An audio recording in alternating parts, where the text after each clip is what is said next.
जल हमारी धरती पर बहुत अधिक मात्रा में है ना। जल होने से ही हमारी धरती पर जीवन है ना। हमारे सौरमंडल के अन्य ग्रहों पर जल के निशान अभी बहुत ज्यादा प्रमाणिक रूप से नहीं प्राप्त हुए हैं, है ना। हम सौभाग्यशाली हैं कि हमारे ग्रह धरती पर जल है और जल की भारी मात्रा है। माने पृथ्वी के ऊपरी भाग का 2/3 भाग जल से ढका हुआ है, जिनको कि हम महासागर कहते हैं। लेकिन क्या ये जल हमारे लिए उपयोगी है? नहीं उपयोगी है। क्यों नहीं उपयोगी है? क्यों? ये खारा है, नमकीन या लवणी है ना। इतना ज्यादा लवणी है कि ये हमारे लिए उपयोगी नहीं है। कैसे ये उपयोगी नहीं है ना। खारा जल अगर हम लोग पी लें तो क्या होगा? खारा होने से क्या होगा? खारा होने से क्या होता है? आइए हम आज इसके बारे में एक अध्ययन करते हैं, है ना। हम इसका पता लगाएंगे कि जल खारा होने से या नमकीन होने से क्या होता है। इसके लिए हम लोग एक तो शीशे की एक गिलास है, एक बीकर है और हमारे पास एक नमक भी है, ठीक है। नमक हम लोग पानी में डालेंगे तो पानी कैसा हो जाएगा? नमकीन, खारा हो जाएगा, है ना, हो जाएगा ना। तो हम लोग देखेंगे कि जीवों पर क्या असर पड़ता है नमकीन पानी का, है ना। इसको देखने के लिए, है ना, हम खुद तो इसको अपने ऊपर ट्राई नहीं करेंगे। ये हमारे पास एक अंगूर है, आप लोग भी कोई लाए हैं। कौन लाया है? रानी और दीपक, अमीर, सॉरी। आप अंगूर लाए हैं और किशमिश भी कुछ लोग लाए हैं, ठीक है ना। हाँ, वेरी गुड। तो हम अभी आप दिखाइए, ये किशमिश है 3 ठो और 1 ठो अंगूर।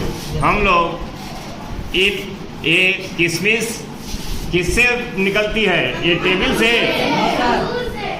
अंगूर से, अंगूर को सुखा दिया, अंगूर के पेड़ से। किशमिश कहाँ पाते हैं? अंगूर के पेड़ से। पेड़ क्या है? जीव है कि नहीं है? जीव है ना। जैसे हम लोग जीव हैं, वैसे पेड़ भी जीव हैं। तो ये जीवित, इसको हम लोग मान सकते हैं, है ना, जीव का एक भाग है। तो जो असर हमारे शरीर पर होगा, हमारे ठीक वही असर इस पर भी होना चाहिए सर, है ना। ठीक है, तो आइए इसका हम लोग पता लगाते हैं। इसके लिए हम लोग ये बीकर का पानी 2 हिस्सों में कर देते हैं और एक पानी में हमने इस गिलास के पानी में इसको हमको नमकीन बनाना है ना। तो इसके लिए हम क्या करते हैं, ये चम्मच है, अभिषेक ने दिया है, इससे हम ये नमक निकालते हैं और इसको हम लोग इसमें घोलेंगे तो ये कैसा हो जाएगा पानी? ये जल हमारा घुलेगा, है ना। नमक की एक निश्चित मात्रा ही इस जल में क्या हो सकती है? घुल सकती है ना। जब कोई भी विलय की मात्रा को और अधिक मात्रा को बोलने से मना करते, अपने में बोलने से मना करते, तो विलयन की उस अवस्था को संतृप्त विलयन कहते हैं। क्या कहते हैं? संतृप्त विलयन। हाँ, तो ये तो घुल गया लगता है, 1.5 चम्मच इसमें घुल गया नमक, है ना।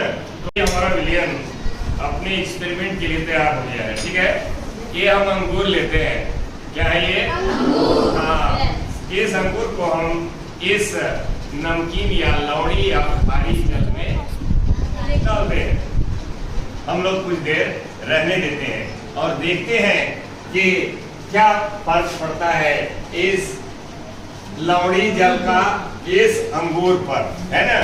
अंगूर एक माने पौधे का हिस्सा है, माने जीव का हिस्सा है और हम लोग भी जीव हैं। जो असर इस पर पड़ेगा वो हमारे शरीर पर भी पड़ना चाहिए। हम लोग इसको कुछ देर पानी में यूं ही रहने देते हैं। ये तैर रहा है और हमारे पास ये किशमिश है ना। ये किशमिश भी अंगूर से ही तैयार करी जाती है। सादा पानी में किशमिश पहले डाले हुए हैं, नीचे डूबी हुई है, और ये अंगूर हम डालते हैं, है ना। क्या होता है, इसमें डूब गया, है ना। इस नमकीन पानी में आपका अंगूर नहीं डूबा, लेकिन इस सादे पानी में डूब गया। इसका मतलब क्या है? इसका मतलब ये है कि ये इस पानी में हमने नमक मिला दिया और 2.5 चम्मच के लगभग नमक मिलाया है, तो ये पानी और घना हो गया। पानी क्या हुआ? हाँ, माने इसका घनत्व पानी का बढ़ गया, और इस पानी का तो उतना है ना। तो इसमें जो किशमिश है, किशमिश का घनत्व अधिक है, और इसमें पानी का घनत्व अधिक है ना। नमक घुलने से पानी का घनत्व अधिक हो गया। तो इससे एक और चीज आप क्या समझते हैं, सादे पानी में तैरना आसान है कि नमकीन पानी? नमकीन पानी में हम ज्यादा आसानी से तैर सकते हैं। माने नमकीन पानी में कोई भी चीज इतनी जल्दी से डूबेगी नहीं। तो बात समझ में आई? चलो ताली बजाते हैं एक बार। धरती पर बहुत सारा जल होते हुए भी, है ना, हमको केवल 0.006% जल ही पीने के लिए उपलब्ध है ना। कितना कम मात्रा हमारे उपयोग के लिए है ना। और हम बहुत अधिक मात्रा में जो हमारी धरती पर जल उपलब्ध है उसका उपयोग नहीं कर सकते। क्यों नहीं कर सकते, है ना। इसको देखने के लिए हमने लवड़ी जल बनाया। क्या किया हमने? नमक को पानी में घोला था ना, डाला था, इसमें डाला था ना। ये अंगूर जो है ये किशमिश के जैसा हो गया है कि नहीं? इसके अंदर का जो जल सिकुड़ गई है ना, ये अंगूर सिकुड़ गया है ना, ये सिकुड़ गया है। लेकिन यहीं पर हम लोगों ने तेल वाले इसमें बोतल में अंगूर डाला था, ठीक है। एक नीचे तली में बैठा हुआ है, ठीक है, और इसमें ये क्या करता था? तैर रहा है ना। इसमें क्या कर रहा है? ये तैर रहा है। इसका यहाँ हम लोग दो चीज समझ रहे हैं। एक तो ये कि अधिक गाढ़ा जो द्रव होता है वो उसमें इसका अंगूर का द्रव निकल करके उसमें चला जाता है, ठीक है। इस अंगूर का जो द्रव जल था वो निकल करके इस नमकीन पानी में चला गया, ठीक है। तो नमकीन पानी हमारे लिए उपयोगी नहीं। पानी क्या करेगा? हमारे ही शरीर का पानी निकाल देगा और अपने में मिला लेगा, ठीक है। तो ऐसा पानी पीने लायक नहीं है, ठीक है ना। क्लियर है? और दूसरी बात यह है कि जो लवणी जल है, माने जो खारा जल या जो गाढ़े जल होते हैं, है ना, जिसका घनत्व अधिक होता है, उसमें वस्तुएं तैरने लगती हैं। क्या करने लगती हैं? हाँ, इसमें ये तेल का घनत्व इस अंगूर के घनत्व से क्या है? कम है। अंगूर का घनत्व ज्यादा है, इसलिए अंगूर तली में बैठ गया, है ना। साधारण पानी में ये किशमिश जो है नीचे बैठ जाती है ना, क्योंकि पानी से ये किशमिश अधिक घनी है, इसमें सांद्रता इसकी अधिक है, ठीक है। लेकिन यहाँ पर ये नमक के घोल की सांद्रता अधिक है, इसलिए ये अंगूर जो है इसमें तैरने लगता है, डूबता नहीं है ना। क्या होता है? तैरने लगता है, डूबता नहीं है। और दूसरी बात क्या है कि इसका जल निकल करके इस नमक वाले घोल में चला जाता है ना। तो कोई अधिक देर तक नमकीन जल में रहेगा तो उसके शरीर का जल निकलने लगेगा और उस नमकीन जल में मिल जाएगा, है ना। आप तैरोगे तो उसमें तैरना आसान है, लेकिन आपके शरीर का जल निकलने की संभावना है ना, निकल जाएगा, आप डूबोगे नहीं, है ना। इसका एक अच्छा उदाहरण है, मृत सागर में लोग जल्दी तैरते नहीं है ना, वहां उतराते रहते हैं, ठीक है, डूबते नहीं है, क्योंकि वो बहुत अधिक खारा है ना।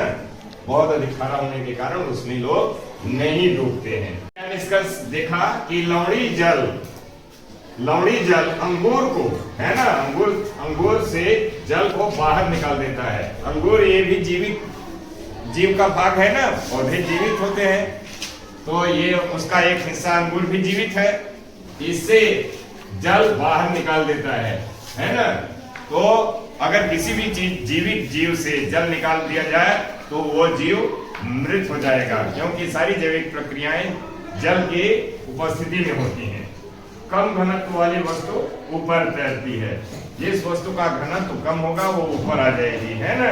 इसको देखने के लिए हम लोग और एक कर सकते हैं कि हम लोग तेल और पानी दोनों मिलाते हैं तो ऊपर कौन आ जाता है? तेल, क्योंकि पानी अधिक घना हो जाता है और तेल का घनत्व कम होता है, तो तेल ऊपर तैरने लगता है। इसी तरीके से यहाँ एक आपका अंगूर ऊपर तैर रहा है, क्योंकि इस जल का घनत्व अधिक है, जो नमकीन जल है ना, खारा जल है, इसका घनत्व अधिक है और अंगूर का घनत्व कम है इस जल की अपेक्षा, है ना। लेकिन इस जल का घनत्व क्या है? कम है ना। और इसमें जो हम लोग किशमिश डाले थे उस दिन, ये फूल करके अंगूर हो गई हैं, देख रहे हैं ना। हाँ, माने ये वाला जल इस किशमिश में चला गया, इस किशमिश को फुला करके कैसा बना दिया? अंगूर जैसा बना दिया, है ना। कैसा बना दिया? अंगूर जैसा। हाँ, दिखाइए इसको इस कागज पर, और ये अंगूर जैसा हो गया ना, है ना। और इसके अंदर की किस अंगूर को भी देख लेते हैं हम लोग, ठीक है। इसके अंदर जो आपका ये अंगूर है,